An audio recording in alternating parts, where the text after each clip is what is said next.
October has always been a month of mixed emotions for me. I love the fall season and enjoy seeing the trees change their brilliant colors.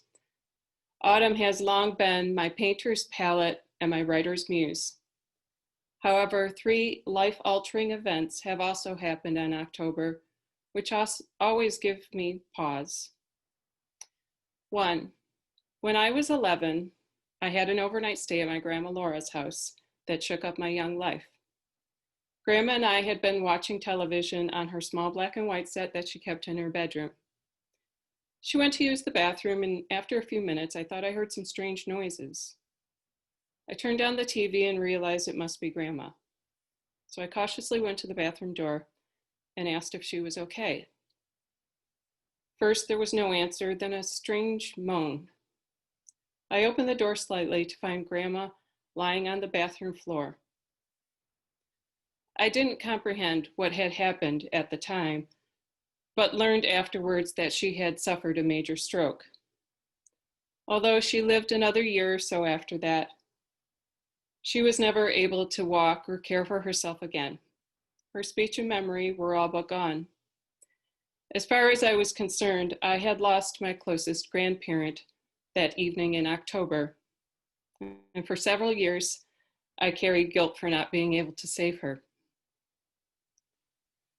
2. When I was 16, my father left for work one sunny October morning and never returned. We got a phone call from Detroit Receiving Hospital while Mom was baking an apple pie and I was getting ready to go to the mall with my girlfriend. My younger brother was practicing his drumming skills in his room, while my two older siblings were away at college. Not given any details, but told there was an accident at the furniture store where my father worked, my mom, brother, and I went to the hospital only to find out that the accident was actually a burglary that ended in my father's murder. My father was a kind, calm, and generous man. It didn't make any sense that his life could end in this violent manner. It was a shock to my family, our friends, and community. Like many murders in Detroit during the 80s, my father's crime was never solved. And for me, more questions were raised than were ever answered. 3. A more recent October tragedy was the day my nephew Liam took his own life. He was 15 years old, and there seemed to be no warning signs. He had friends, a girlfriend, plans for the future. He was involved in sports, church, and scouts. When my brother called me, I really couldn't believe it. Jason and I immediately drove to Ohio to assist in any way we could. Of course, we felt helpless. There was a huge outpouring of grief and support in the community, but we were all at a loss for how to move forward. My pain will never be as great as my brother and sister-in-law losing their son. But it was still another October day that had sent shockwaves through my life. Now, I don't want to leave you all on such a sad note, so let me also say that I've had great affection for October.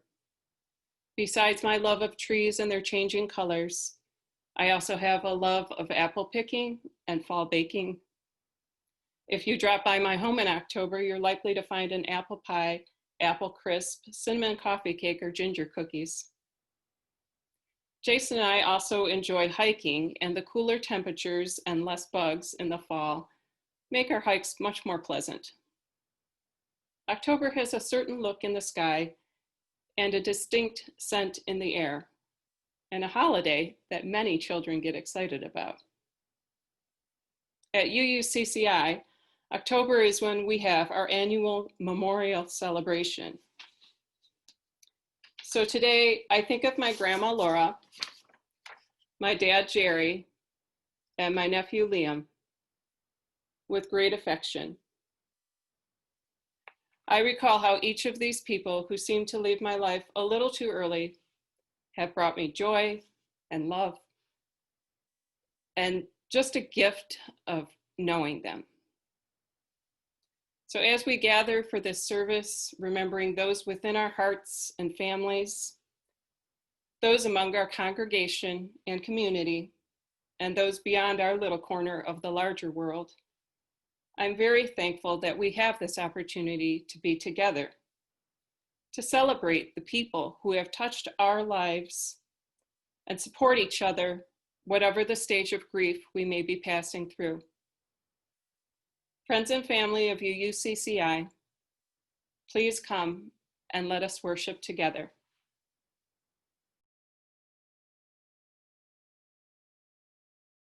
'Tis a fearful thing to love what death can touch, to love, to hope, to dream, and oh, to lose. A thing for fools, this love, but a holy thing, to love what death can touch. For your life has lived in me. Your laugh once lifted me. Your word was a gift to me. To remember this brings painful joy.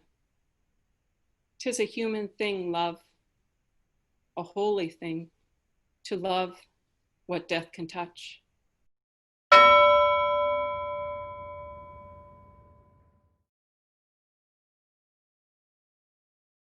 Thank you, little Richard, for wearing my socks thin on the kitchen floor.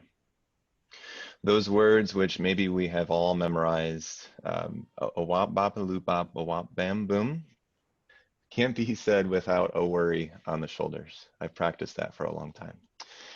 I remember dancing at home with my older siblings to your music, knowing it would be okay if my parents walked in because it was safe. It was categorically an oldie. This week, listening to your album straight through several times and watching your videos for the first time gives me continued energy, makes me smile, and makes my feet impatient. Thank you for sharing with us your music, your piano, watering the roots of rock and roll so that we can enjoy the bounty of music which grew forth. What a gift you've given to us all to facilitate joy, dancing, shaking, making a fool of ourselves at weddings, dances, or in our own kitchen while listening to you scream for more.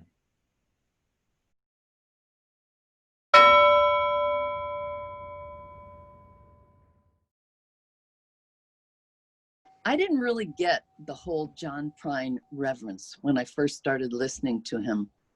The songs were so simple and I sort of dismissed them.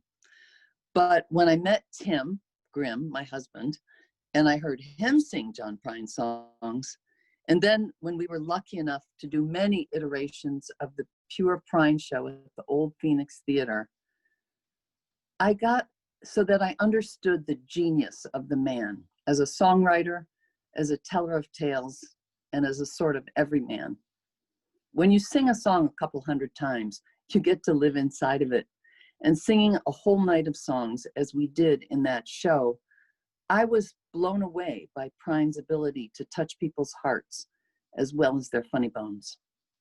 I'll leave you with a few of his stunner lines. Blow up your TV, throw away your paper, move to the country, build you a home. Plant a little garden, eat a lot of peaches, try and find Jesus on your own. It's a big old goofy man dancing with a big old goofy girl. Ooh, baby, it's a big old goofy world. They say old trees just grow stronger. Old rivers grow wilder every day. But old people just grow lonely, waiting for someone to say, hello in there, hello. Please don't bury me down in the cold, cold ground. I'd rather have them cut me up and pass them all around. Throw my brain in a hurricane and the blind can have my eyes. And the deaf can take both my ears if they don't mind the size. And finally, you can climb the highest mountain, touch the moon and the stars above, but Old Faithful's just a fountain compared to the glory of true love.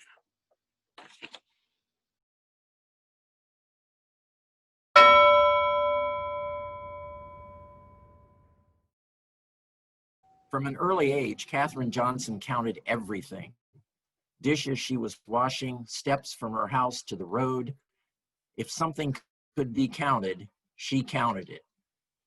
There was no public education for Blacks beyond 8th grade in her West Virginia hometown, so the family moved to enable her to continue her education.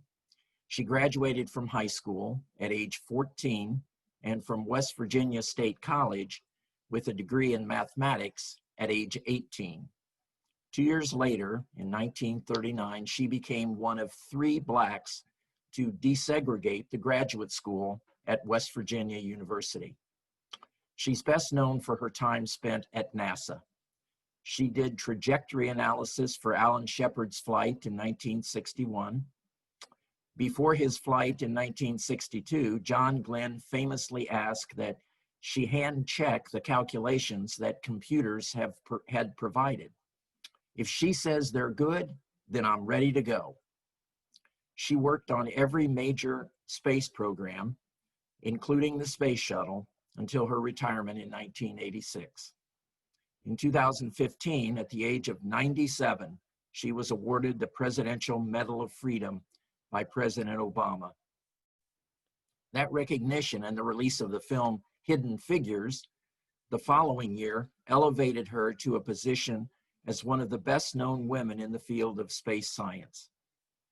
Mrs. Johnson passed away in February of this year at the age of 101, leaving us with an enduring legacy of scientific accomplishment and fierce determination that led to the toppling of many racial and gender-based barriers.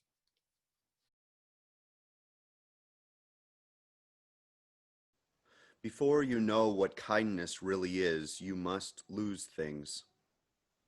Feel the future dissolve in a moment like salt in a weakened broth. What you held in your hand, what you counted and carefully saved, all this must go, so you know how desolate the landscape can be between the regions of kindness. How you ride and ride, thinking the bus will never stop, the passengers eating maize and chicken will stare out the window forever. Before you learn the tender gravity of kindness, you must travel where the Indian in a white poncho lies dead by the side of the road. You must see how this could be you, how he too was someone who journeyed through the night with plans and the simple breath that kept him alive. Before you know kindness as the deepest thing inside, you must know sorrow as the other deepest thing. You must wake up with sorrow. You must speak to it till your voice catches the thread of all sorrows and you see the size of the cloth. Then it is only kindness that makes sense anymore. Only kindness that ties your shoes and sends you out into the day to gaze at bread. Only kindness that raises its head from the crowd of the world to say, it is I you have been looking for, and then goes with you everywhere, like a shadow or a friend.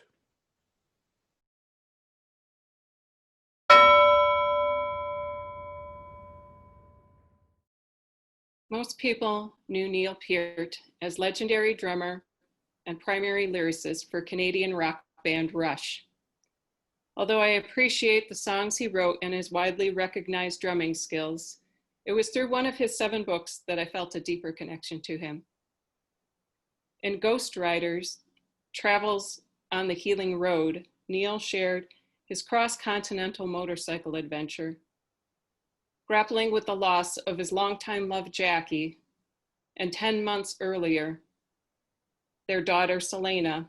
The 2 tragedies were enough for Neil to give up drumming until he could heal. Sometime during the 55,000-mile journey, Neil wrote, "Without knowing it, I had identified a subtle but important part of the healing process.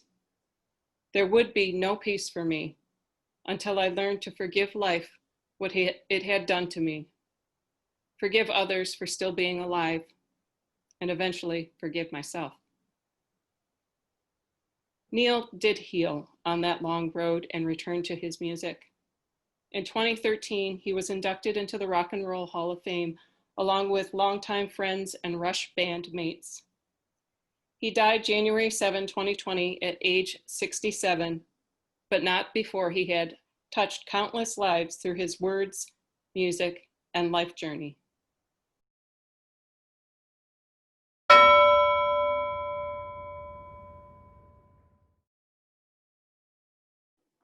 In the late 60s and early 70s, women's liberation was making a lot of noise. Helen Reddy's song, I Am Woman, was an anthem to a lot of young women. It was a call to wake up, to demand our rightful place. The stereotypes and the limitations of the 50s were being tossed aside. I remember singing it at the top of my lungs, feeling like I could do so much more than I'd been led to believe. I believed when hearing that song that I was strong and I was invincible. It helped change the way I viewed myself. So thank you, Helen.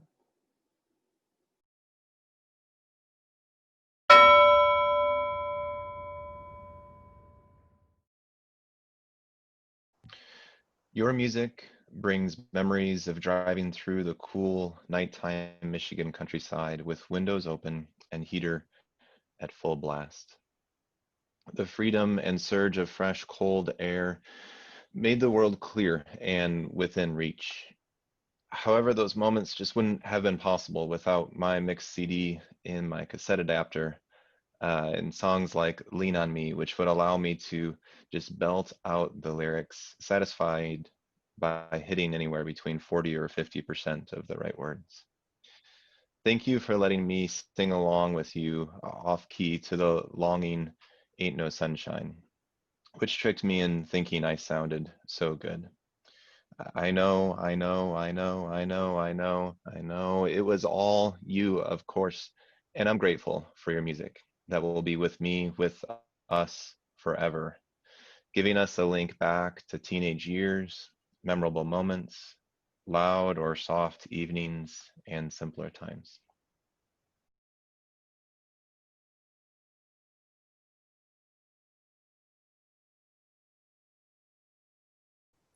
As out of compost does the lily grow, so from the refuse of our lives, beauty can be born. The seed does not spurn the low earth, excrement of worms, but completely gives itself, is buried in it, fortified and transformed, taking refuge in that which the world casts off. Therefore, lay not aside your griefs, but like the good gardener, gather rich green weeds of mind, dung of low and mean intent, dry bones of despair, ashes of burnt out desire, twisted thorned prunings which your heart rent. Water with tears, while the alchemical fire burns and purifies until you are not weed, but humus, rich, black, and sweet, ready for seed.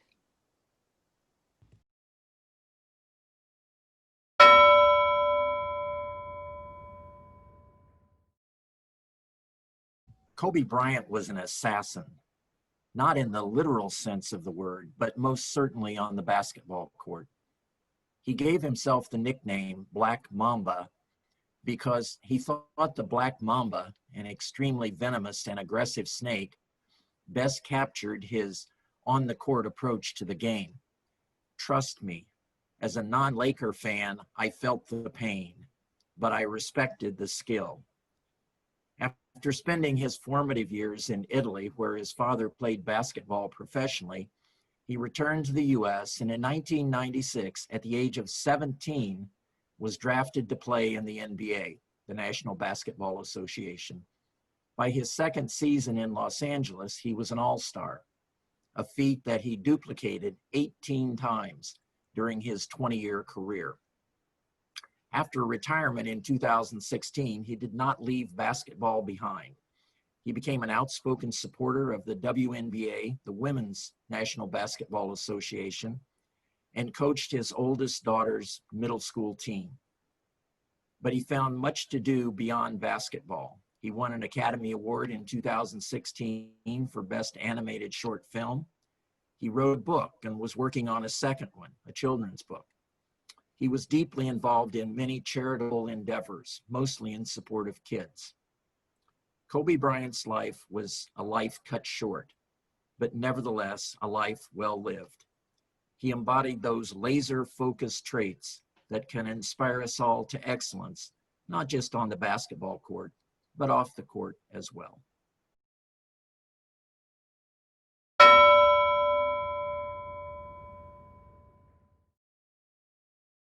A man who grew up in the Jim Crow South, Representative John Lewis lived a life of courageous service and, most notably, getting in good trouble. He believed and advocated for folks to get into good trouble and fight for the elusive, beloved community that Dr. King dreamed to be near. John Lewis experienced the violence of racism, the violence of the militarized state, and yet he persevered by never losing his hope and fiery passion for civil rights.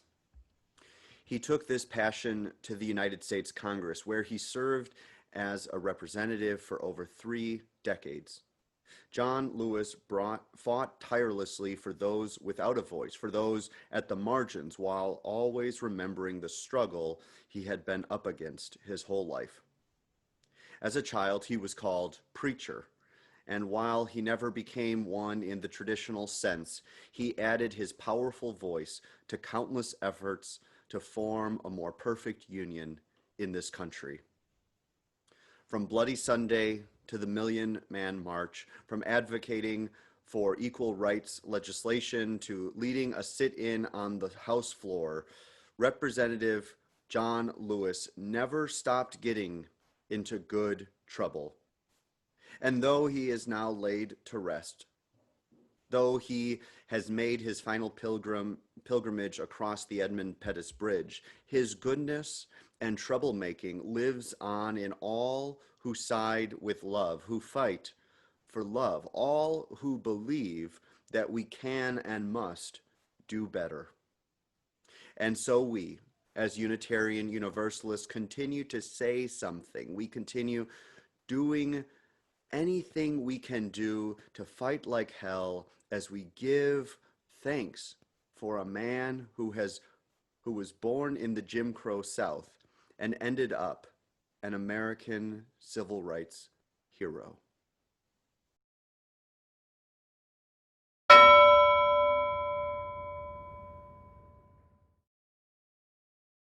I was cooking dinner when I heard the news of Ruth Bader Ginsburg's death, and I burst into tears. It was like hearing the news of the death of a good friend. Of course, I didn't personally know RBG, but like so many other women, I felt that she knew me. I felt that she had been working her whole life for me, for my sisters, for our mothers, my girlfriends, and most importantly, for the girls and women of the next generations. I think most of all of you know of her many amazing accomplishments, the powerful opinions she wrote for the court, and many of the landmark cases she won. Or if she lost, she made news and broke new ground with her eloquent minority opinions. I want to tell a story and quote the journalist Margaret Carlson in her essay about RBG called The Legal Giant. The longer Ruth lived, the wider her reach, and the deeper the appreciation for her years on the bench. At the opening concert of the National Symphony Orchestra in September 2019, Kennedy Center chairperson David Rubenstein introduced all the dignitaries in the audience. When he got to the justice, women rose to applaud her. Then the men quickly joined in until everyone in the hall was standing, looking up at the balcony, cheering and whistling as if they had come to tell her that they knew what she had done for them and not to hear Shostakovich's Piano Concerto No. 2. This wasn't an audience of liberals, but a cross-section of the city touched by the once young lawyer who saw unfairness and quietly tried to end it during her 60 years of public service. Throughout the decades, Ginsburg quietly persisted through discrimination she would seek to end, through the death of her beloved husband, Marty, through more illness and debilitating treatments than any one person should have to endure, without complaint, holding on and holding out until sheer will was no longer enough. Thank you, Ruth. Thank you, thank you, thank you.